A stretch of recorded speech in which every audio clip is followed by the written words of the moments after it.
जी बिल्कुल, भारत लाइव ही देख रहे हैं आप और खबर बड़ा महत्वपूर्ण है। बड़ी तेज़ी से चल रहा था कि बिहार में चुनाव हो जाएगा, मध्यावधि चुनाव हो जाएगा। तो कोई कह रहा था कि मध्यावधि नहीं होगा, उपचुनाव होगा।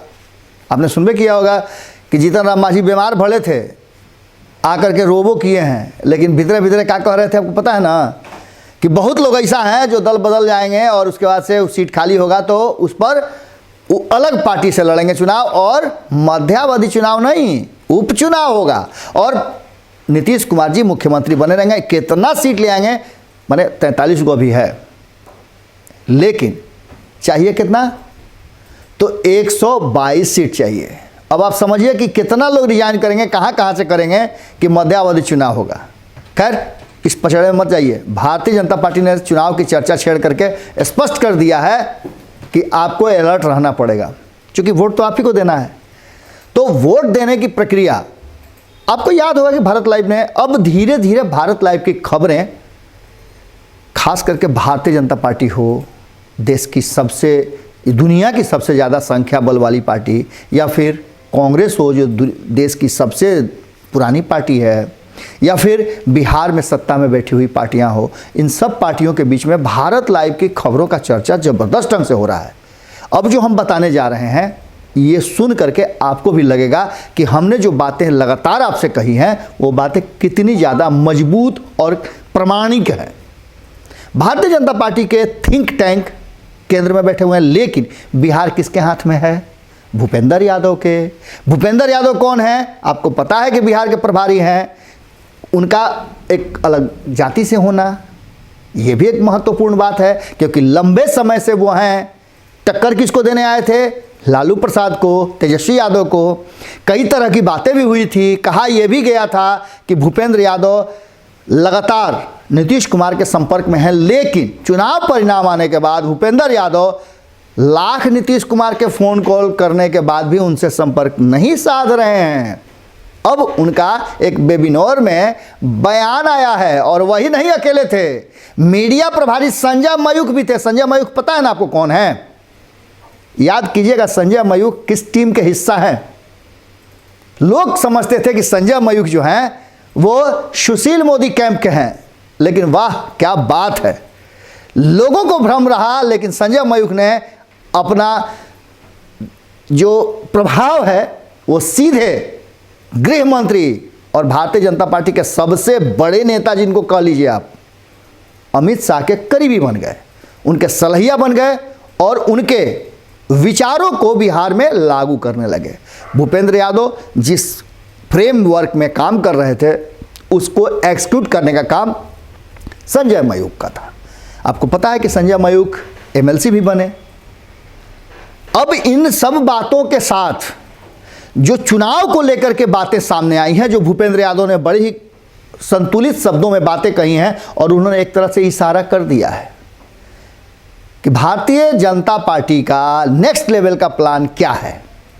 हम तो आपको पहले ही बता रहे थे भाई कि ये देश लोकतांत्रिक होते हुए भी जिस तरह से नहीं होता है। कभी कभी आपने सुना होगा विदेशों में, यहाँ भारत में तो अभी बहुत कम सुनने को मिला है, विदेशों में होता क्या है कि वर्किंग महिलाएं जो होती हैं, वर्किंग फैमिलीज जो होती हैं, वो अपने बच्चे को कोई ना कोई नशे का इंजेक्शन दे देती हैं, नशा दे देती हैं, जिससे वो आराम से सोया रहे, उनको डिस्टर्बेंस नहीं हो। बिल्कुल उसी तरह से 133 करोड़ लोगों को ये पता नहीं चला कि सरकार क्या कर रही है, नशे का थोड़ा थोड़ा इंजेक्शन 6 साल से मिल रहा है। अब इस पर भी देखिएगा, धमका धमकी मत दीजिएगा हमको भाई, जो बात सच है वो हम बता रहे हैं। हमको जो महसूस हो रहा है वो हम बता रहे हैं। ये खबर का हिस्सा नहीं है, ये अनुभव का हिस्सा है, क्योंकि किसान आंदोलन हो रहे हैं। बिहार के किसान वहाँ नहीं पहुँच पा रहे हैं। क्यों नहीं पहुँच पा रहे हैं? जबकि सुशील मोदी जी कहते हैं कि सबसे संपन्न अगर कोई है तो इस दुनिया भर में बिहार का किसान है। बिहार के किसान को किसी तरह की कोई कमी नहीं है। आप देखे हैं कभी बिहार के किसान को किसी अन्य राज्य में जाते हुए? वो जो लोग पंजाब में, हरियाणा में, तेलंगाना में जाकर के खेती करते हैं बिहार के, वो किसान नहीं है, मजदूर हैं। बिहार के किसानों की बात आप कर लीजिए, कोई किसान यहां मजबूर नहीं। फांसी लटकता है, पेड़ पर चढ़ता, अरे भैया हिम्मत वाला है बिहार का, मजबूर हो सकता है लेकिन कमजोर नहीं हो सकता है। ये बात आपको कौन समझाए? आपको तो सिर्फ मुंह से बक देना है, लेकिन किसानों के खेत में जाके कहिए ना, वो टमाटर का जो खेत था, गोभी का जो खेत था, वो ट्रैक्टर काहे ला चला था? आपको पता है ना? इसलिए चला था कि वो गोभी में जो लागत था, 1 रुपये खरीदने के लिए कोई तैयार नहीं था। आप कहिएगा कि यार बिहार के किसान, अरे मजबूर है, उसके पास गाड़ी का पैसा नहीं है, वहाँ जाके क्या करेगा? पंजाब के किसान संपन्न है, क्योंकि बिहारियों ने जाकर के पंजाब को संपन्न बना दिया है। अब वहाँ वो ट्रैक्टर में अपना वैनिटी वैन बनाए हुए हैं, उसी में जाके सारा सुख सुविधा, यहाँ तक कि पंपिंग सेट लगा करके और उसमें नहाइबो करते हैं। आप देखे नहीं है तस्वीर में, देख लीजिएगा, जनरेटर लगा करके बिजली का एसी उसी सब चलता है। ऐसे किसान संपन्न है सरकार। बिहार में किसानों के खेत में कभी जाके देखिएगा, गाड़ी तो आपकी बहुत कम जाती है। अब तो प्लेने से आप घूमे करते थे, क्योंकि आप उप मुख्यमंत्री थे और नीतीश जी के सबसे करीबी थे। एगो रखबे किया गया हेलीकॉप्टर सरकार के लिए, हालांकि बेचारा खरीदने वाला कोई और, उसको उपभोग करने वाला कोई और। खैर चलिए, इस बात को ख़त्म कीजिए, हम चुनाव की बात कर रहे थे। अब चुनाव की बात में साफ तौर पे एक बात तो कह दिया है भूपेंद्र यादव ने, और ये केंद्र की नीति का हिस्सा है। और बहुत जल्दी, जैसे ही अभी तो किसानों को लेकर के सदन की कार्रवाई को ठप कर दिया गया है कि हो सकता है हंगामा हो जाए। आपको पता ही होगा कि लोकपाल बिल के समय में क्या हुआ था, सदन में ज़बरदस्त हंगामा हुआ था, और उसके चलते आपको पता ही है कि एगो राज्य हाथ से चला गया था कांग्रेस और बीजेपी दोनों के। केजरीवाल खूंटा गाड़ करके बैठ गए थे। उसी लोकपाल के उपज हैं। अब किसान आंदोलन के बाद का होगा, इसका डर है, और इसी डर से सदन की कार्रवाई स्थगित कर दी गई। एकदम स्पष्ट है। तो कई लोगों ने कहा है, कई राजनीतिक विश्लेषकों ने ये बातें कही है, और अब स्थिति यह है कि भूपेंद्र यादव ने वेबिनार में जो बातें कही हैं, उस बातों का सीधा सीधा असर यही है कि उन्होंने कहा है कि एक देश एक चुनाव। अब समझिए कितना महत्वपूर्ण बात है। यानी कि कह तो कुछ और रहे हैं और कहना कुछ और चाह रहे हैं। इस देश में केंद्र से लेकर राज्य तक एक ही बार चुनाव हो। अब आप समझ लीजिए भैया कि एक देश एक चुनाव होगा। हालांकि इसमें बड़ी अड़ंगा है, लेकिन अड़ंगा क्या है? सरकार तुम्हारी है, अखबार तुम्हारा है, जो जी में आए करते जाना है। अब अगर कानून बनता है तो कानून को कौन रोकेगा? ना तो विपक्ष के पास इतना ताकत है कि कानून को रोक ले। कृषि कानून में क्या हुआ?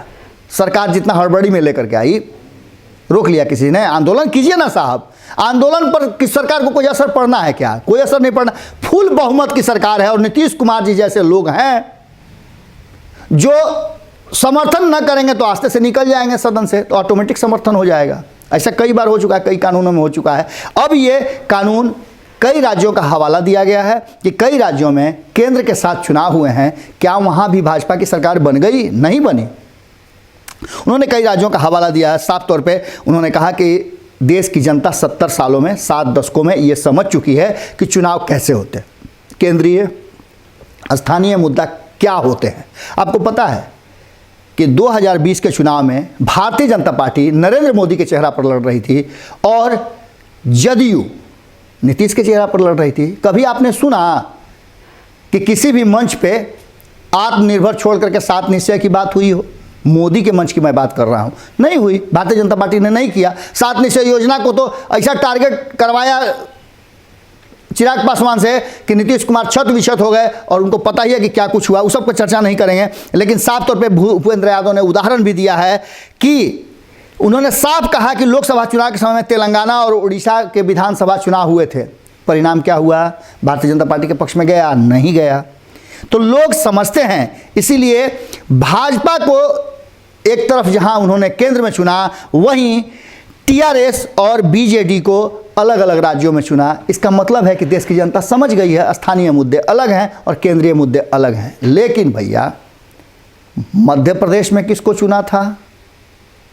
मध्य प्रदेश में किसकी सरकार बनी थी? महाराष्ट्र में 60 घंटा की सरकार किसकी बनी थी? भाई मेरे, ये सब चीज़ें अपनी जगह पर है। अब सोचना इस देश के 133 करोड़ जनता को है, और ख़ास करके नीतीश कुमार जी जैसे मजबूत लोगों को सोचना है कि ये देश, इस देश का संविधान, इस देश की नियम नियत और सार्वभौमिकता, इस देश की जो आत्मा है, सर्वधर्म समभाव, समाजवाद, उसकी रक्षा कौन करेगा? प्रश्न है, सवाल मैं रख दिया हूं आपके सामने, जवाब आपके पास होंगे ही, निश्चित रूप से होंगे, क्योंकि आप वोटर हैं। अगर आप वोटर हैं, अगर नहीं हैं वोटर, आप युवा हैं, तो आपको वोट देना होगा। आज नहीं दीजिएगा, 2 महीने के बाद दीजिएगा, 4 महीने के बाद दीजिएगा। बहुत सारे लोग ऐसे भी होंगे। आजकल तो कहा जाता है कि 18 का उम्र भले रखा गया हो, लेकिन 14 साल से 15 साल में बच्चे परिपक्व हो जाते हैं, अपना निर्णय लेने की स्थिति में आ जाते हैं।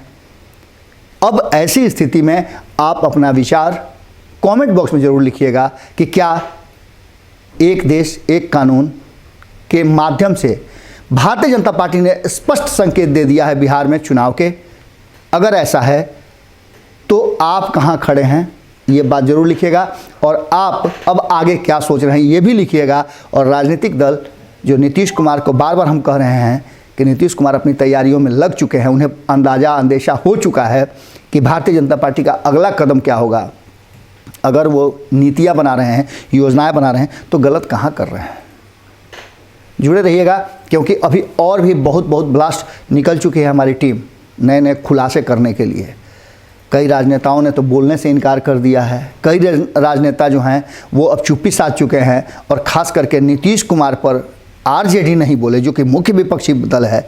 और मुख्य विपक्षी दल हमला करना बंद कर दे और सरकार चुपचाप से चलना शुरू है, तो याद आता है कि 2020 के चुनाव में चुपचाप बड़ा चला था कि चुपचाप हाउ छाप।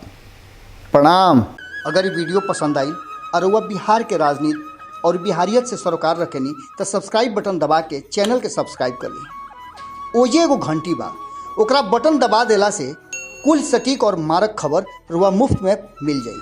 अगर रुआ पत्रकारिता के हमनी के नया प्रयोग में सहयोग कर चाहतानी, तो ज्वाइन बटन दबा दी। पेटीएम नंबर नोट कर ली 9386816700। धन्यवाद।